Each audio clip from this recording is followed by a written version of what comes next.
Hello guys and welcome back to another video on the channel. Now today it's Grimsby Town versus Luton Town. I'm trying something different on the channel, which is reacting from home. Now I don't go to every single game. I go to most of them, every home game and some away games. Now Grimsby wasn't a game which I really wanted to go to. I'd rather save up my money and go to more local games which are coming up very soon. So yeah, so today I am currently at home. It's currently 12:30 and what I do before games where I don't actually go to the game, which is just relax, watch a little bit of catch-up TV if I've missed it, watch a little bit of football stuff. It is FA Cup weekend as well, so I'll be watching all football shows and stuff like that just to get me in the football spirit mood, play a little bit of Football Manager. That's my pretty much pre-match routine when I don't go and watch Luton play. So I'm trying out just reacting to the game at home, and if you guys like it, I'll do more videos like this when I don't go to every single game. I'll just react to it instead. Alright, this week a lot of transfer news has been blowing up all over social media this week. James Justin is on the verge of going to Brighton. Now, I posted a tweet up on Twitter saying that he's already gone. Now, I believe he has gone to Brighton. I've been given some special information from a certain someone who hasn't posted any tweets up on Twitter or any post on Facebook. This is someone who I know who works in the football industry, has gave me a message saying that James Justin has gone to Brighton. Now, this guy is very reliable and I do believe in what he says. He's told me a few things before which are very reliable. So, I'm going to go with the fact he is telling the truth on this one, and I do believe James Justin is gone to Brighton. Apparently he's going to be loaned back as well, which does, for me, that made it more believable that he will be coming back on a loan deal. Luton shouldn't be accepting anything less than 3 million in my opinion. I think 3 million and add-ons, especially on how deflated the transfer market is in today's age. We need to be asking as much money as possible. I don't think $1 million is enough for a player like James Justin. He has all the attributes to become a top Premier League right back. So for me, we need to get as much money as possible. Leeds United are interested in James Justin as well, but I do reckon he'll choose Brighton, and I don't actually reckon he'll be playing in the development team either. I do reckon he will be backup right back, possibly trying to hit that #1 right back spot. The Brighton manager does rate him highly. I did read an interview with the Brighton manager about James Justin and he does rate him very highly. So who knows? We don't know if he could be on his way to Brighton this month with a return back on a loan deal. Now also this week we're looking at a player called Alex Woodyard, the Lincoln midfielder. I don't understand why we're interested in this player. I don't really remember him when he played against Luton this season, like on the New Year's Day in the 4-2 win against Lincoln. I don't really remember him, but is 350k worth spending on a player who may possibly won't even be in the starting 11? It's not worth it. Apparently he's going to be worth more than Luke Berry and James Collins.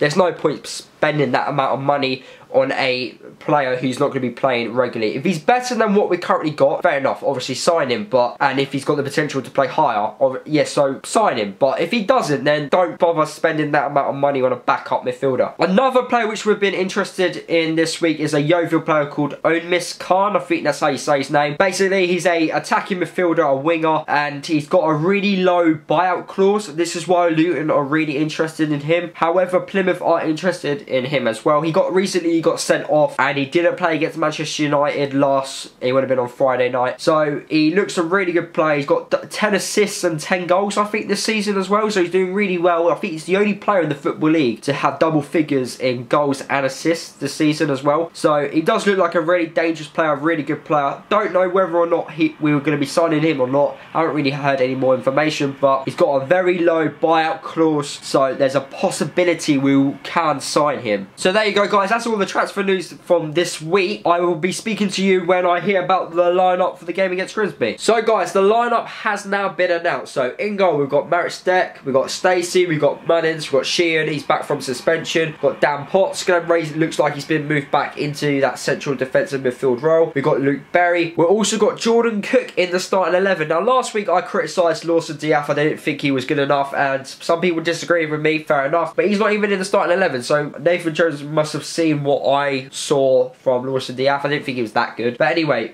Jordan Cook's in the starting of the team. That surprised me a little bit. He hasn't really featured as much this season as he most probably would like to. So Jordan Cook's in the team. That'd be interesting to see how he does. I don't actually believe Jordan Cook has a future here, so it'd be kind of interesting to see how he performs from now to the end of the season. We've got Andrew Shinney involved in the team as well, so it does look like Jordan Cook is playing as a central midfielder. He isn't a central midfielder, in fact. back. He's actually a striker, so unless he's playing with 2 up front, I don't understand what this formation is going to be, but who knows. And then you got Andrew Shinnie, and then you got Harry Cornett. Good that he's back. I think he's been one of the top signings of the season so far. And then we've got James Collins up front. Elliot Lee's not in the starting 11. He's been put onto the bench. On the bench you've got Justin, so that looks good that Justin's on the bench. We've got the backup keeper Shea, we've got Lawson Diaf, we've got Ruddock, we've got Ollie Lee, we've got Elliot Lee, and we've got Fenwo. So strong team, best possible team which we could play. Danny Hilton must be injured still. I think he's going to be out for a few weeks, not too sure on that. It hasn't been official yet how long he's going to be out for,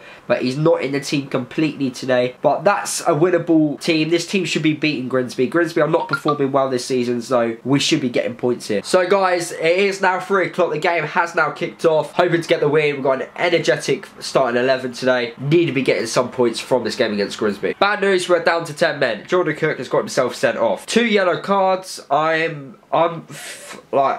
It's angry isn't the words what I'm feeling right now. Jordan Cook, you haven't been playing all season. You get the opportunity to play and you're just throwing it away. Practically, you're literally throwing your chances away. If you're on a yellow card, you know what I mean. You can't commit, you can't foul any players. You can't do anything when you're on a yellow card. He's just got himself sent off. We're now down to 10 men. We now have to play the rest of the second half and the last 10 minutes of the first half with 10 men, and we can potentially not get any points from this game because of Jordan Cook. So thanks Jordan Cook, you've let us down massively, and yeah, none of my bets are actually coming in, so I'm a little bit annoyed, and yeah, it's a bit frustrating. So guys, it's half time. Looking at the stats, it does look like we're quite even with Grimsby. We're dominating them more on the possession side of things, but however, Grimsby have had more shots than us. We've also had a shot off the line, or a little goal line scramble type of thing from a corner from Luke Berry. So that's happened at half time. Apparently when Jordan Cook walked down the tunnel when he got sent off, Nathan Jones gave him a bollocking. Now I do reckon this is the end for Jordan Cook. I cannot see Jordan Cook in a Luton shirt again this season, especially after today. He's literally let us down, to be fair. So we still can win the game. It's not over. Would I take a point right at the moment? Yes.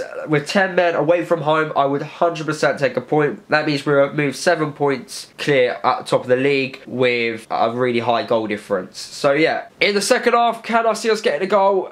I don't know. I can't tell you. Really, Jordan Cook has let us down massively. So I'm praying that we get something from this game. We can't really lose this game, especially how this is practically the game in hand. So yeah, we need to get something from this game. Great start to the second half. James Collins has got us a goal. It's been, I think it was a free kick from Luke Berry, and it hit the crossbar, and then James Collins was there just to head it over. Fantastic. 1-0. I will take it. I'll take it. Just defend this lead. Defend the 1-0 lead. I'll happily take a 1-0 win away to Grimsby. Just please defend and clear your lines. Do anything. We need these 3 points. Full time. Grimsby 0, Luton 1. We got the 3 points with 10 men. We might as well just start the game with 10 men. Jordan Cook let us down in the first half, and we just get the win. James Collins with the goal came from Luke Berry. Free kick, hit the crossbar, and Chuck Collins just got the rebound and headed it over the line. Fantastic 3 points, especially away from home and with 10 men. Absolutely fantastic. I think we've increased to 9 points at the top of the league